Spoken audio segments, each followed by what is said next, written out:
Voces por una causa, el podcast de Entre Culturas con Julia Navarro. Hola, soy Julia Navarro y una semana más les doy la bienvenida a Voces por una causa, el podcast de Entre Culturas.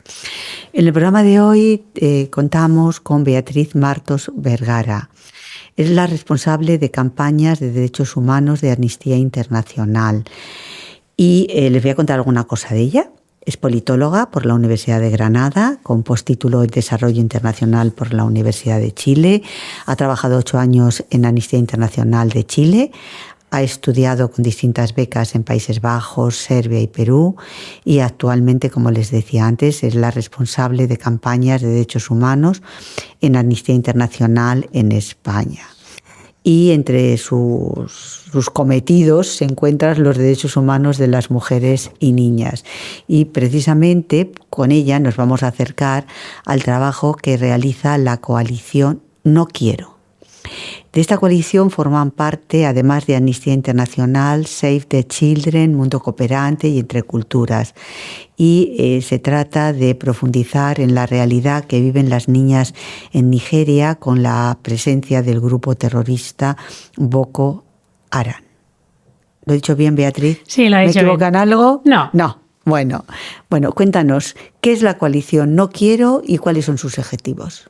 Sí, pues bueno, la coalición No Quiero es una alianza de organizaciones entre las que se encuentran, como ya has mencionado, Amnistía Internacional, Save the Children, Mundo Cooperante y Entre Culturas. Y con motivo del Día Internacional de la Niña, que es el 11 de octubre, pues nos organizamos para visibilizar determinadas problemáticas y violaciones de derechos humanos que sufren las niñas en particular. Y este año hemos elegido la temática de conflictos, porque estamos en un año en el que hay más de 120 millones de personas, según Naciones Unidas, que se encuentran desplazadas o apátridas, y dentro de esas 120 millones de personas, pues el 80% lamentablemente son mujeres, niñas y niños. Entonces, veíamos que era necesario visibilizar cómo la violencia en los conflictos afecta de manera particular a las niñas. Y habéis elegido Nigeria, ¿no? También habéis puesto el foco en Nigeria en un documento sobre la situación de las niñas en esta zona del mundo. Hemos resaltado distintos países para reflejar cuál es la violencia que afecta de manera específica a las niñas. Entre estos países se encuentra Nigeria con el secuestro y posterior liberación de cientos de niñas por Boko Haram, que ahora desarrollaremos, pero también hemos puesto el foco en Gaza, en Ucrania y en Sudán. Son estas 4 zonas del mundo las que visibilizamos en este dossier.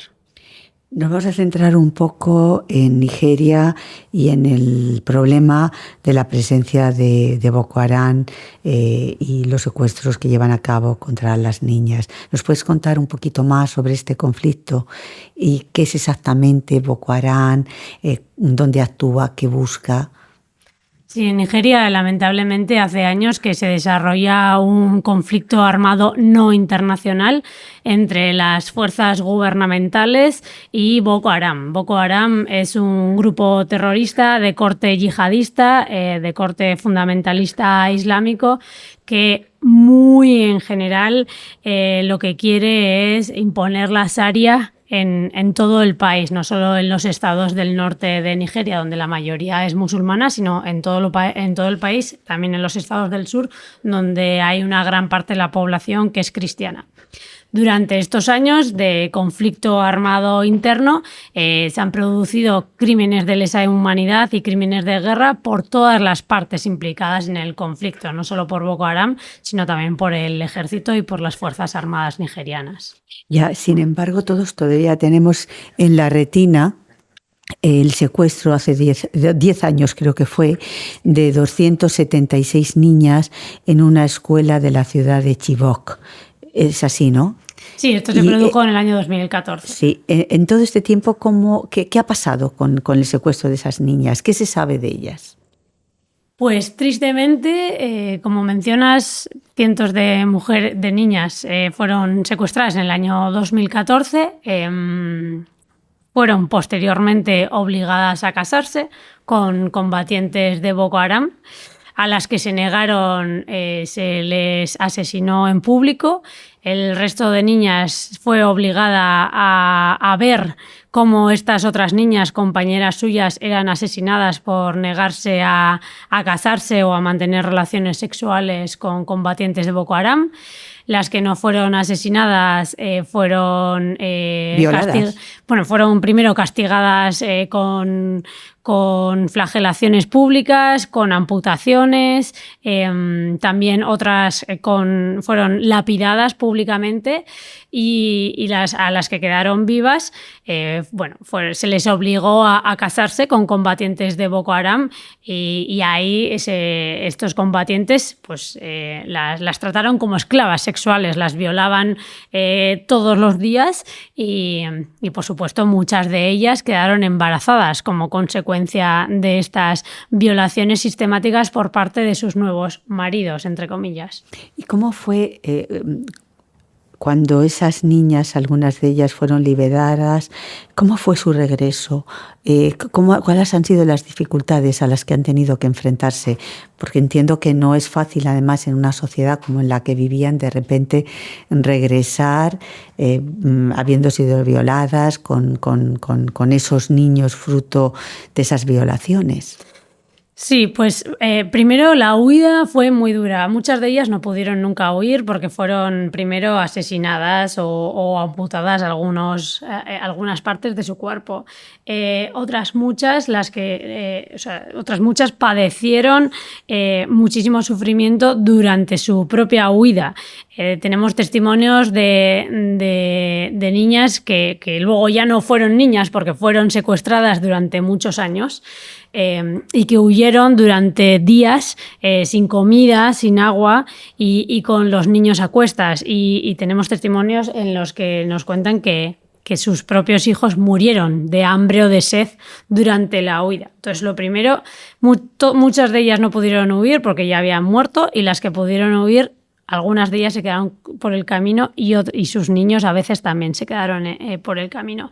Y luego, una vez que llegan a sus comunidades o cuando son interceptadas por las fuerzas de seguridad nigerianas, pues muchas de ellas son encarceladas nuevamente. ¿Por qué? Porque las fuerzas nigerianas las acusan de ser las mujeres, las esposas de Boko Haram y por tanto las acusan también de haber participado en asesinatos o en actos terroristas, porque también algo que quiero resaltar es que muchas de estas mujeres fueron utilizadas como suicidas en actos terroristas llevados a cabo entre 2014 y 2019 por Boko Haram. De hecho, la mayor parte de los actos suicidas llevados a cabo en ese periodo por Boko Haram es cometido por mujeres que han sido secuestradas, a las que se les obliga a asesinarse y a asesinar. Entonces, son arrestadas arbitrariamente e ilegalmente por el ejército y por otras fuerzas de seguridad. Dentro de la cárcel son sometidas a palizas, a tortura, a vejaciones, por supuesto a hambre, a condiciones muy insalubres, incluido con sus niños, y otras veces son trasladadas a campos de desplazamientos internos y reubicadas de nuevo con sus maridos. Y cuando son reubicadas de nuevo por sus maridos en estos campos de refugiados, pues de nuevo son víctimas de violaciones sistemáticas y de violencia de género por parte de sus maridos, que no olvidemos que son matrimonios forzados. ¿Y qué se puede hacer? Pues lo primero de todo, sensibilizarnos con la situación, enterarnos de lo que pasa y presionar a través de la organización colectiva tanto a las autoridades nigerianas para que reparen todo el daño causado a las niñas secuestradas por Boko Haram, que se les dé también una atención adecuada tanto física como psicológicamente, que se les restituya el derecho a la educación, porque son niñas que vienen también con muchísimos sueños de poder rehacer sus vidas. Boko Haram sin duda tiene que dejar de usar a las niñas como esclavas sexuales, y la Corte Penal Internacional debe hacer una investigación exhaustiva de todas las violaciones a los derechos humanos cometidas. Entonces, ¿qué podemos hacer la población civil para conseguir estas necesarias tareas? Presionar a nuestros propios gobiernos para que a su vez presionen a la Corte Penal Internacional, para que a su vez presionen a Nigeria, y aliarnos colectivamente a favor de los derechos humanos. Boko Haram sigue en activo. Boko Haram sigue en activo. Estas niñas además están sufriendo muchísimo estigma en sus comunidades, las poquitas que han vuelto a sus comunidades, y bueno, siguen estando condenadas al ostracismo dentro de sus propias comunidades. Es terrible, ¿no? Después de lo que han sufrido en manos de sus secuestradores, que encima en sus comunidades tengan ese rechazo. Hablabas antes también de la situación en otros focos. ¿Qué estáis haciendo con ese no quiero? La idea es visibilizar y denunciar públicamente en coalición, porque sabemos que juntas somos más fuertes, cuál es la violencia particular que sufren las niñas en situaciones de conflicto, pues como he señalado anteriormente, en Gaza, en Sudán, en Ucrania. Si bien toda la población civil sufre violaciones a los derechos humanos, las mujeres y niñas en particular sufren una violencia diferenciada. Aumenta la violencia de género exponencialmente, aumenta la violencia sexual, aumentan también los matrimonios forzados, aumentan los embarazos forzados, y además las niñas tienen mucho más riesgo de convertirse en víctimas de trata con fines de explotación sexual, tanto dentro de sus fronteras como fuera. Entonces es una violencia particular que sufren las niñas y que es necesario visibilizar para combatir. Además, por ejemplo, está también el derecho a la educación. Si bien cuando hay un conflicto la mayor parte de la población se queda sin el derecho a la educación, luego son las niñas las que tardan muchísimo más en reinsertarse en los sistemas educativos.